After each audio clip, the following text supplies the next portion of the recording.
आज जो हमारा टॉपिक है वो है चाइना की खुदमुख्तारी, चाइना का बूम, चाइना का अरूज।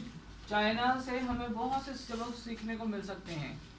ये जो चाइना आपको वर्ल्ड की सेकंड नंबर पे नज़र आ रहा है, तो ये हमेशा से सेकंड नंबर पे नहीं था। ये सिर्फ पिछले 40 सालों की कहानी है। इन 40 सालों में भी जो प्रीवियस 20 ईयर्स हैं, इसमें इसने बहुत ज़्यादा एक्सपेंड किया, अपने आप को बहुत आगे लेकर आया है। अब ये जो 40 साल कहानी है ना, तो मतलब ये नहीं है कि 40 साल पहले एक ऐसी चीज़ हो गई कि चाइना ने जागना शुरू कर दिया और चाइना ने पूरी दुनिया में फैल गया। नहीं, इनकी हिस्ट्री है 500 साल पुरानी, 600 साल पुरानी।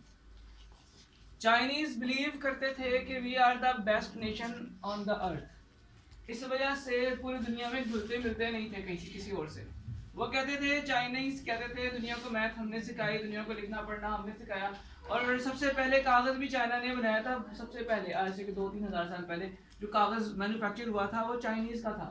तो चाइनीज़ अपने क्लेम में काफ़ी हद तक दुरुस्त भी हैं, लेकिन ये मतलब नहीं कि पूरी जो दुनिया थी वो सारों बेवकूफ़ों का टोला थी। ऐसी बात नहीं थी। अब चाइना एक अलग से कॉन्टिनेंट है। चाइना इतना बड़ा है, उसका रकबे के लिहाज से भी और आबादी के लिहाज से तो अभी है ही है, लेकिन उस जमाने में भी आबादी के लिहाज से था। उनकी एक पुरानी सिविलाइजेशन है। अहादीस में भी चाइना का जिक्र मिलता है, यानी कि चाइना भी आज का नहीं है।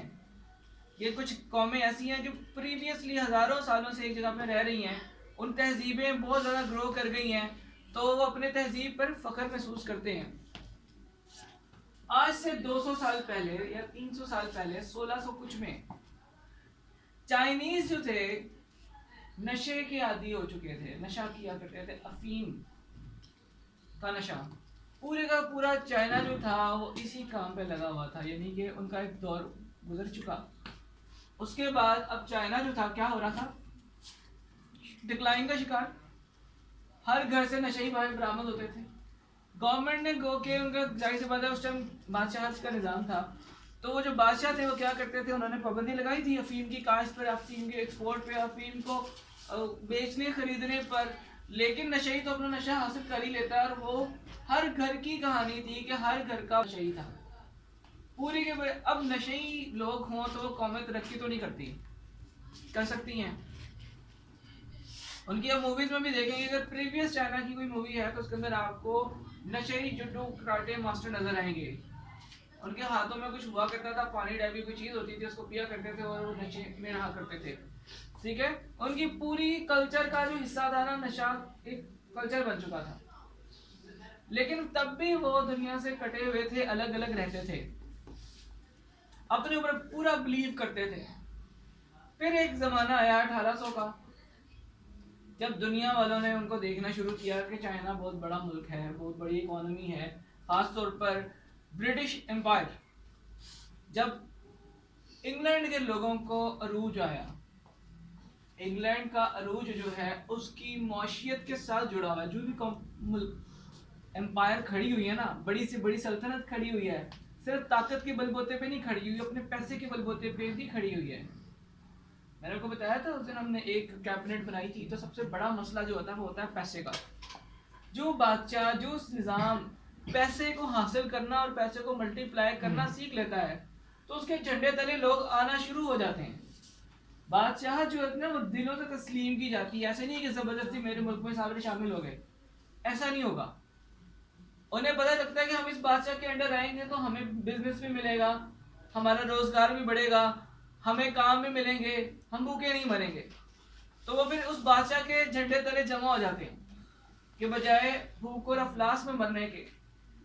तो ब्रिटेन गवर्नमेंट, जब ब्रिटिश गवर्नमेंट को एक्सपैंड मिला, उसने अपनी इंडस्ट्रियां कायम की, चीज़ें मैन्युफैक्चरिंग करनी शुरू की। अब चीज़ें वो बना रही है, अब उसका दूसरा मसला इसको बेचे कहाँ पे। बनाने के बाद तो मसला आता है बेचने का। और चाइनीज बाहर से कुछ लेते नहीं है, बाहर वालों से उनका कोई ताल्लुक नहीं है। अब ब्रिटेन ने उनसे रब्ता करने के लिए अपने एम्बेसडर को, अपने किसी बंदे को भेजा वहां पे, तो चाइनीज ने कह दिया हम लिफ्ट नहीं कराते दूसरों को। ठीक है, उसने अपना एटीट्यूड दिखाया और उनके जहन में अपना प्रीवियस ग्लोरी वाला चाइना था कि चाइना बहुत हैंडसम है, चाइना के पास बहुत सारी चीजें हैं, चाइनीज ने तो दुनिया को पढ़ना सिखाया है। ब्रिटिश के उस बंदे ने जाके अपनी क्वीन को बता दिया मेरे ख्याल में क्वीन विक्टोरिया का रीजन होगा उस टाइम। उसने अपने जनरल को फ्लीट देके भेजा, चलो अभी चाइना के ऊपर चढ़ाई कर दो। वो अंडर एस्टिमेट करके बैठे थे, उन्हें नहीं पता था। देखे ना, ऐसे मुल्क के साथ वो टक्कर लेने की कोशिश कर रहे हैं जिनकी मुमलिकत के अंदर सूरज ही का रूप नहीं होता। दुनिया की सुपर पावर थे इंग्लैंड वाले उस टाइम, और इनको ये चीज नजर नहीं आ रही थी कि हमारी प्रीवियस ग्लोरी वाली चीज जो है, हमारा जो है ना पास्ट, हमारे प्रेजेंट को नहीं बदल सकता। प्रेजेंट में वो हैं सुपर पावर। तो उन्होंने आके जो उनके किलों का हिलाना शुरू किया, जदीद टेक्नोलॉजी, जदीद मिसाइल सिस्टम, बम्स वगैरह, फलाना फलाना चीजें, उनके किले गिरना शुरू हुए। जब दुनिया ने देखा कि चाइना के पास वो पावर ही नहीं है। जब आप लड़ते हो ना किसी के साथ, तो आपकी पावर्स का, आपकी सलाहियतों का पता चलता है कि कितना, कौन कितना तेज है, कौन कितना स्ट्राइक कर सकता है।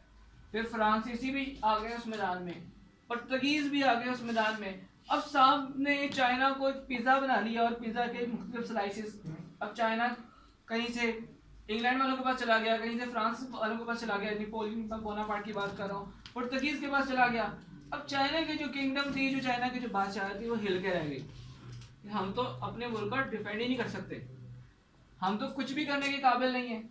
वाकई में नहीं थे। आबादी ज्यादा होने से थोड़ी हो जाता है। उनके पास टेक्नोलॉजी है, उनके पास रिसोर्सेज है, उनके पास जासूसी इंतजाम है। फिर उन्होंने अपने कब्जे किए हुए इलाकों में, क्योंकि वो ईसाई थे, ईसाइयत की तालीम देनी शुरू कर दी, तबलीग करनी शुरू कर दी।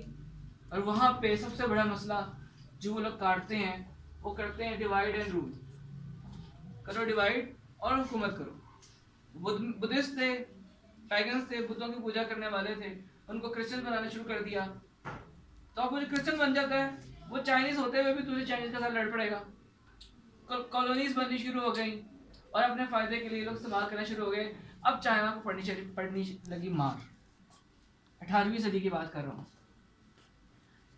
फिर कोई मुल्क आके इन्वेड करता है तो उनके दारुल हुकूमत को मार के चला जाता है, लोगों को मार के चला जाता है।